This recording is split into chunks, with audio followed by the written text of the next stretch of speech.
What invader has gotten top 8 on us? Exactly. We can help them and not shit on their game, even though they're shitting on ours. We can be the better people. In order for you to learn the game, you're gonna have to learn to become part of us. What happens when you let the superstars of your favorite fighting game talk amongst themselves? In our experimental news series, FGC Candid, we sat Injustice 2's top 8 at Combo Breaker in the same room to talk about the new DC fighter. See the top players and games in the FGC in ways that you've never seen before. FGC Candid. I'm very happy with Injustice 2 right now. To be honest, Kevin Cakes has grown land on me, so it doesn't really matter to me really, like keeps existing or not. I'm only going into Injustice 2. But if say Injustice 3 or NK11 comes out, like I would like to try to co-play both of them because they're really good games. NRS games tend to cannibalize themselves, kind of like 3D fighters. Like when a new game comes out, the entire community shifts over to that game. It's not exactly necessary, but it's where the attention, the prize pools, things like that, they shift over completely. It stays mad interesting because, dude, every couple of years they do give us like a new game, and look at like we started in 2011. It's already this is our 4th freaking game. Yeah, every game is a great game. Are you serious? Yeah, but like I say, even though he's talking about how we always cannibalize ourselves, we always grow. So like we do cannibalize, but it's like, dude, think about it. We started. Look, this is the cycle of it all. Like we started 2011 Mortal Kombat 9, just playing online, didn't even have frame data. Then that God, what was his name? Yeah, I forgot his name. Yeah, he came out with all the frame data. Then we started getting kind of good. There was tournaments, and then Injustice came out, and then it was like, all right, we're seeing like how we're all getting like we have the frame data now, and like the practice mode got a little bit better, and then we like only saw like $1,000 pop bonus. We were like, oh shit. And MPX came out. Everyone was like so fucking good. Like even the casuals like were getting so much better. Like the margin of like top players was so much growing, and then we started seeing $10,000 tournaments, ESL like for that much, and then now look at this. It's stupid. The first event $20,000. Yeah, like that's ridiculous. It's OD. Personally, I like Injustice more. I'm not too big on MK. I just, kind of move on just because the whole community moves on. So I would rather just, stick it with Injustice, and I would like this game to stay. And if there's another Injustice 3, so on and so forth. I would definitely prefer Injustice to stay over Mortal Kombat. 3. Yeah, definitely. I like Injustice a little bit better than Mortal Kombat. Injustice is just a bit better. But I love Mortal Kombat still. They can keep disrespecting. I got this one. They can keep disrespecting us all they want. I'm just saying, I am the most paid fighting game player from 2 years of playing an NRS game. So I'm just gonna put that out there. Whoever says, to certain top Capcom players to say, oh, but it's not a Capcom game, so it kind of sucks. I'm just gonna put out, like, you kind of have to. Yeah. But does money mean best or most popular? Is that no, dude? Look at our YouTube on Evo. We were the most watched on YouTube. MK9 was the most watched game over Injustice, over every main stage game. It was MK9. They keep disrespecting us, but then we always get better, and then they try to come over and take our money. Like they try to do that with MKX. Look who was it? One thing that's very difficult for Street Fighter players, because I also play Street Fighter, is there's a lot of very character-specific knowledge that's necessary in NRS games, and they come over, they play very, very simple characters in a very, very simple way, and then they start getting attacked by the depth of the game, by the depth of characters, having to know that these strings have an overhead, a low, or you can meter burn it to make 2 overheads, things like that, and or that there are interactables all over the screen. Like there are players that quit for these reasons. So it might not be. Well, you can hold that shit. You're not good enough to get around these fucking obstacles. Then there's some Capcom players that choose not even to use the interactables just because they don't even know what's going on. Dude, look at these characters' game plans. Like they seen Ivy. Imagine like somebody not like willing to deal with that obstacle. Literally, you're just like dealing with. They probably saw it. Like, what the. But it's just more name players. It's the truth, right? It's just it's not so hard to do if you start naming players. Look, think about all the characters' game plans. Like they're all hard to get around. Atrocitus, Batman, like all these fucking characters, Ivy, just all of them, even Bane, like they just don't want to do it. Next to you. Going back to KZ's point about how a lot of players tend to drop over depth and things like that. Like, why? Because they drop it, why do the players still consistently keep saying, oh, because it's not a Capcom game, it kind of sucks? Or like when they can just keep thinking they can come over and just beat us because they play like what?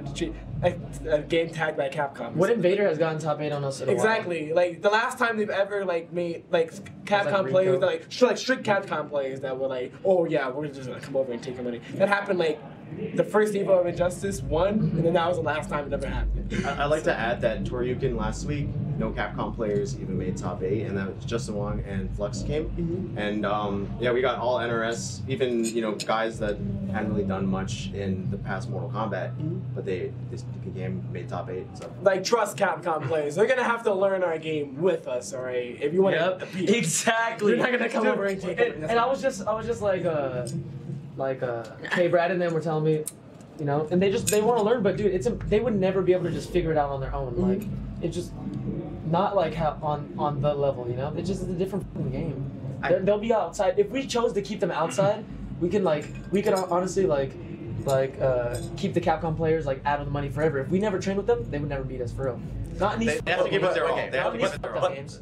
The thought that we should have is that we're just a different sport.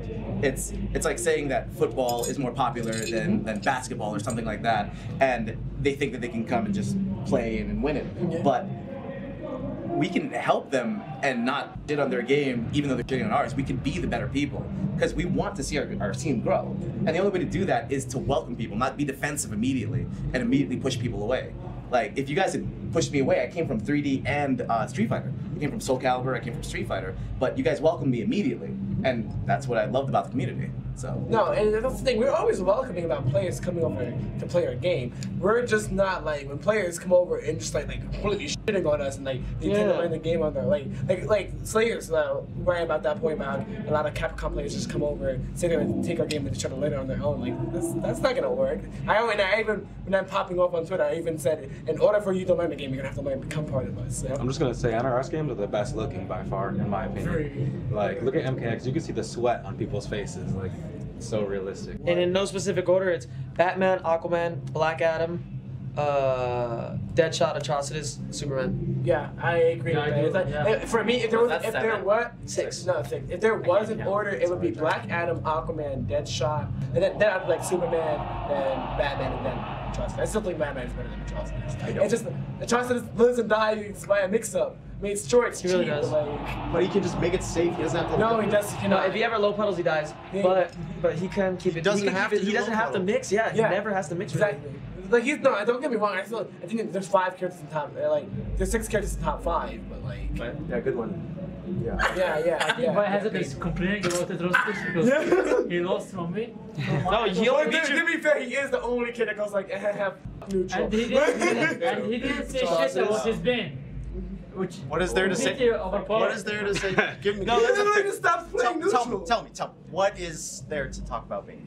Tell me. His Venom. Okay. A free art. Bane's bro. Let me give you an example. Broke mean to you guys though? Broke means that I don't know how to deal with this. So let me give you an example of broke. All right. Here's a Bane player speaking right here. Ready? I'm gonna do jumping 3. It's gonna jumping down 3. Splash. Specific splash. The body splash. It might randomly cross you up. If you get hit by it, level 3 Venom, 1/1/2 bounce cancel 90% of your life. Okay. And guess what? If that doesn't work out, and they kill me. Whoa! They do 1/1/2 to a TikTok. Or if it does work out, and I take the health bar, then I'm stuck in the 11-second debuff, and I'm gonna get screwed for the next round. Oh, woo! And guess what? Maybe they clash, and maybe I'm stuck in it for the entire round. Have you noticed that all the characters you guys are agreeing on, or the top characters, are just the simplest characters to enact a game plan with? It's week 1.5, 2 weeks. And right now, the strongest characters are the ones where we can get big damage off without having to think about the complexities. That's why we. So they're not really the best characters in this game. I still think it's too early. Right now, they're just the best characters we could learn on a week's notice. I think that Ben is the only character who can. I think he's the only character who can drain your life bar in seconds. I think the thing that they don't like is that Bane has the only kind of Shoryuken in the game in their heads. You can kind of in the middle of people's offense just be like, no.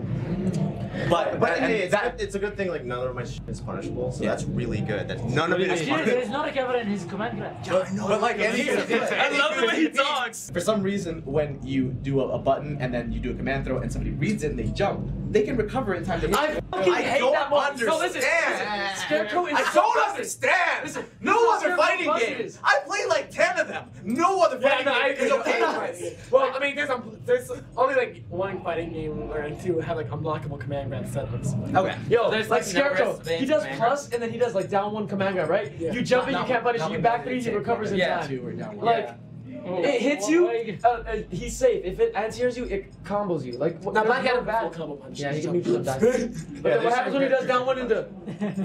Cute. Is Robin broken? Does Robin look broken in top 8 to you? Actually, Hayate doesn't downplay. Hayate upplays. Robin kind of has a lot of setups. No, Hayate is actually a god. Hayate is actually a god. Yeah, Because Robin is free in this game. Especially the zone. Right now, but right now he's got some setups well, I know. that are He gets coming. rocked by some They're coming. If I would give anyone who's trying to learn a game or trying to learn like anything advice, you have to start off doing some. You have to start off like, you don't just start off and be, oh, I'm gonna be a competitor. Like you play the game, you have some fun with it, like. Because that's really important, like leveling up with your friends. That's why it's so important to have like a training partner that you actually have fun with. Like you guys can play every day and like build. Because if you're just trying to like, oh, you're trying to be good and that's the mentality you have, like that's a good thing to have. But you gotta like go about it right. You can't just like, not everyone. Dude, we like the only reason why we're the best is because we know how to train now. It's been that long, you know. Like we know, like we get people that we train with, like. And it's just super important to have fun with it and get like your little training group together, man. The local scene. Yeah, like or like suppose in Injustice 1 I only trained with one person, like but our meta got like advanced. You can't just learn the game and play a bunch of people and think you're gonna learn like that. You gotta like build with somebody, you know? You don't have to have a local mad scene important, too. though. I'll have you know I'm an online warrior. So they just find it. But do you get what I mean by like but do you get what I mean by like building the meta with somebody? Like it has to be like a group of players where you guys always play together so you guys develop that way. Yeah. Exactly. Like us, we just play a bunch of people now because we're already like there, you know. But when you're trying to learn, you have to like get there with people, you know. That's basically what I did with my brother. So. Exactly, and that's why that's why people with like DJT and MIT or like these dudes. That's why like the brothers. That was me and Scar. Or exactly. Me and Franco. I think like a lot of people say that they're just gonna pick up like any top tier character. They're just like, you know, they're gonna do it and then they're gonna win or whatever. Like you have, in my opinion, you have to. You can pick a top tier character, but you also have to have fun with the character, because if you don't like them at all and you're playing them, then you're not going, honestly, I don't think you're going to be able to win. You might be able to, but if you're not having fun, you're like, I don't really like this character. You know, it's just, you can't really do that, so. You already have a negative mindset about the character that you're playing. So yeah, exactly. So yeah, you won't have that, you know, great of a chance of winning if you already have like Bio said, a negative mindset. I'm actually the exact opposite of Sonic Fox. He's an online warrior. I never play online, never ever. I do my best to grow my local scene and make them good enough to compete at a competitive level. So I have two pieces of advice on that front, and it's one, you should never ever think you're not good enough to be a top player. There are players, myself included, who were the worst players in our scene when we started. We couldn't win anything. I got double perfected in my first tournament ever in Marvel. Marvel 2. Yo. I got double perfected. I didn't know what in the world I was doing. But even Jupiter. It's yeah, exactly. And all it takes is hard work and understanding that you don't know anything, and that there's a lot of knowledge out there that players that you think that you can never reach, they just have it right now, and it's something that you can learn. I can't remember my second point though. That's alright. Yeah, I might go back to it. Okay, go ahead. That was strong. I mean, I kind of said like what I said. Like you gotta, have your local scene, much like KDZ has. I like to play online as well, and I mean, like Frank said, I'm at the point where, there's a lot of good online competition that I know of, and I can reach out to them, and so it's a little easier to get games and level up that way. Yeah, like not everyone has top player representatives like as their best friends, like to hit them up and like, hey dude, you want to play some of the matches? Like not everyone could just, hey Dragon, call them and be like, you want to play some IV? Yeah. I mean, I'm sure like Tekken Master, you probably don't have like a lot of like good competition in your area, right? Yeah. Right. So you have Actually, I've been practicing with my family and brother. Dude, there's a race of Tekken Masters out there that are just mopping with atrocities. I have only one friend to play with and just do, and his name is Exazis. Mm-hmm. Who does he play? Green Lantern. You had to think. Is he really good? Yeah, he's good. Like you think you could top 8 here? No, I don't. Oh. fine. You can. But how do you level up then? If you just have that this one was a person, hard-ass like, tournament. how do you Actually, level? like I've been playing fighting games since I was 6 years old. Since 2001. To be exact. Same. Yeah, and I started playing in Tekken Tag 2. What? Tekken Tag 1, I mean Tekken Tag 1, yeah, with my brothers. And I leveled up over years, you know. I started with Tekken 3. Yeah. First, when I ever played, I was I like, worked hard to reach to this position. KI Gold was like my shit, and like I was just playing like by myself forever, like that. Instead of like playing adventure games, I literally played KI Gold. Like every single menu I had like went through all of them. I learned everybody's like finishing moves, and trying to do the execution in that game on a freaking D-pad of the 64 remote was like impossible, dude. This actually reminded me of what my second point was. My second point was you have to know the right way to learn. You have to learn how to learn. So you can't just copy what people do, because you don't know why they're doing it. You just know the how. You know how to perform it. But once you learn, like everyone in this room knows, once you learn why somebody's doing something, that's when you can actually learn how to be good at whatever. Like you know why it was effective. You know why it worked in this situation. Because a lot of times you'll see somebody say, "Oh, that was random," but in reality, there was a reason why it happened and a reason why they did it, and a reason why it worked. And that's like a severe thing. Like me and Dom, like our Black Adams. You know, his understanding of the Trotsicus matchup, like. Was just, you know, just that much like subtle of a thing was able to like pull it out on him, you know? Because I noticed when King and Flame both pulled out on Atrocities, there was very, very little like nitpicky things that like if they had knew about it, they would probably have been Tekken Master because he had a Tekken Master. Like if we knew a little about his character, he would have been done. At least get out of here. At least with the match, there was a couple of moments in Tekken Master's gameplay where had they had known that their character could do XYZ thing in this situation, they could change it. It could have changed the course of the game.